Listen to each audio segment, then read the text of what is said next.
మిరపలో ఆకుముడత ఎందుకు వస్తుంది, దాన్ని ఎలా తగ్గించుకోవాలి అనేదైతే ఈరోజు వీడియోలో చెప్తానండి.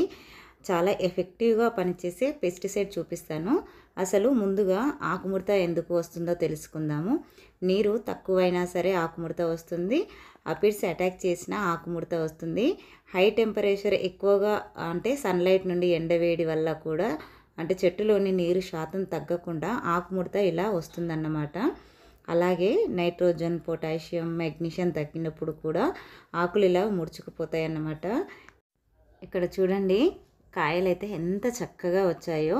ఇందులో ఆకుముడత కూడా 2 రకాలుగా ఉంటాయండి. పైకి ముడుచుకునేది ఒకటి, కిందికి ముడుచుకునేది ఒకటి. అలాగే టమాటాలు, మిర్చీలు పక్క పక్కనే పెట్టకూడదు, ఎందుకంటే టమాటాల్లో ఆకుముడత తొందరగా వస్తుంది. ఆ ఆకుముడత వెంటనే పచ్చిమిర్చిలో కూడా వస్తుంది, అందుకనే పక్క పక్కనే పెట్టకూడదు. చూస్తున్నారు కదా, ఇక్కడైతే నాకు ఆకులు కిందికి ముడుచుకుపోయి ఉన్నాయండి. దీనికి కూడా అంటే పైకి ఆకులు ముడుచుకపోయినా కిందికి ముడుచుకపోయినా ఈ పెస్టిసైడ్ పనిచేస్తుంది. నమస్తే, welcome back to our channel Netra vlogs in Telugu. First time మన ఛానల్ని ఎవరైనా కొత్తగా చూస్తున్నట్లయితే ప్లీజ్ లైక్ చేయండి, షేర్ చేయండి, ఛానల్ని సబ్స్క్రైబ్ చేసుకొని పక్కనే ఉన్న బెల్ ఐకాన్ యాక్టివేట్ చేసి పెట్టుకుంటే నేను వీడియో పెట్టిన వెంటనే నోటిఫికేషన్ అయితే వస్తుందండి. సో దట్ మీరు మిస్ అవ్వకుండా అయితే చూడొచ్చు. ఇక్కడ చూస్తున్నారు కదా, 100 గ్రాముల వెల్లుల్లిపాయలు తీసుకున్నానండి. ఈ సొల్యూషన్ అయితే చాలా బాగా పనిచేస్తుంది. వెల్లుల్లిని పొట్టు తీసి పెట్టుకోవాలి. తర్వాత 100 గ్రాముల పెరుగు తీసుకోవాలండి. మజ్జిగ కాకుండా పెరుగుని తీసుకోవాలి. ఈ 2 కలిపి ఇలాగా మిక్సీలో వేసుకొని ఫైన్గా అంటే మెత్తటి పేస్ట్ లాగా చేసుకోవాలండి. ఇది చాలా ఘాటుగా ఉంటుందండి. చూస్తున్నారు కదా, ఈ 2 ఇలాగా వేసేసుకొని చక్కగా మెత్తటి పేస్ట్ లాగా మిక్సీ పట్టేసుకోవాలి. ఇక్కడ 1 లీటర్ వాటర్ని తీసుకున్నానండి. ఈ 1 లీటర్ వాటర్లో మనం చేసి పెట్టుకున్న పేస్ట్ ఉంది కదండి, ఈ పేస్ట్ని వాటర్లో వేసేసుకోవాలి.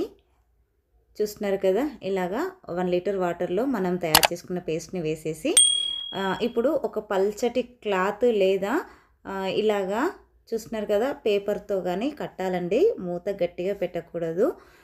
ఇది వచ్చేసి మనకి 7 డేస్ ఫర్మెంటేషన్ అయితే చేసుకోవాలి. మూత ఎట్టి పరిస్థితుల్లో టైట్గా అయితే పెట్టకూడదండి. ఇలాగ ఒక రబ్బర్ అయినా సరే, లేకపోతే ఇలాగ తాడు సాయంతో అయినా కట్టుకోవచ్చు.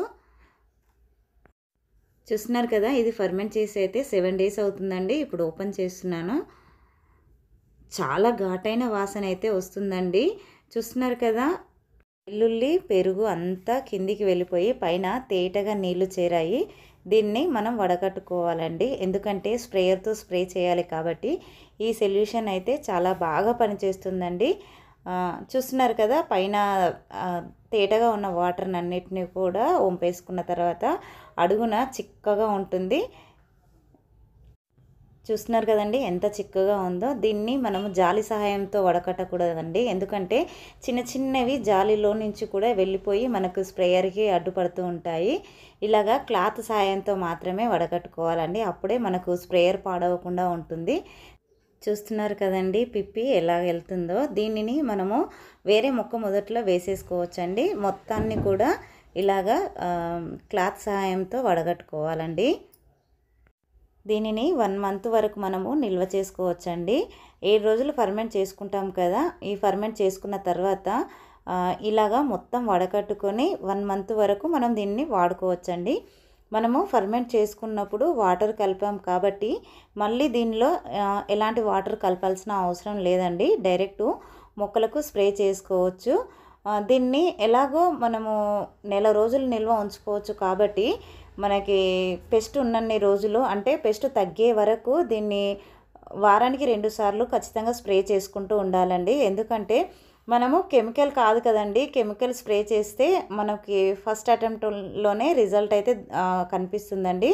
కానీ మనం ఆర్గానిక్ వేలో చేసుకుంటాం కనుక వారానికి 2 సార్లు అయినా ఖచ్చితంగా స్ప్రే చేస్తేనే రిజల్ట్ అనేది కనిపిస్తుందండి. ఒక్కసారి స్ప్రే చేసి మాకు రిజల్ట్ రావట్లేదంటే కాదండి, అది పోయేదాకా అంటే ఆకుముడత పోయేదాకా మనకు కొత్త చిగుర్లు వచ్చేదాకా మనం ఇలాగా వారానికి 2 సార్లు స్ప్రే చేసుకుంటూ ఉండాలి. ఇది వారానికి 2 సార్ల చొప్పున స్ప్రే చేస్తే ఎటువంటి పెస్ట్ ఉన్నా సరే అంటే అపిడ్స్ కానీ ఆకుముడత కానీ ఏది ఉన్నా సరే పోతుందండి. మిరప కాకుండా ఏ మొక్కలకు ఆకుముడత వచ్చినా కూడా స్ప్రే చేసుకోవచ్చు. ఐ హోప్ ఈ వీడియో మీకు ఇన్ఫర్మేటివ్గా ఉందనే అనుకుంటున్నాను. వీడియో నచ్చినట్లయితే ఒక లైక్ చేయండి, షేర్ చేయండి, ఛానల్ని సబ్స్క్రైబ్ చేసుకొని పక్కనే ఉన్న బెల్ ఐకాన్ యాక్టివేట్ చేసి పెట్టుకుంటే నేను వీడియో పెట్టిన వెంటనే నోటిఫికేషన్ అయితే వస్తుందండి. సో దట్ మీరు మిస్ అవ్వకుండా అయితే చూడొచ్చు. ఇలాగా మనకు ఆకుల కింద మీద మొత్తము ఆకు చెట్టు కింది భాగం నుంచి పై వరకు మొత్తం కూడా స్ప్రే చేసేసుకోవాలండి. వీడియోలో చూపిస్తున్నట్లుగా అపిడ్స్ అనేది ఆకు కింది భాగంలోనే ఉంటుంది కాబట్టి ఆ ఆకులు మొత్తం తడిసే విధంగా ఇలా స్ప్రే చేసుకోండి. అందరికీ హ్యాపీ గార్డెనింగ్.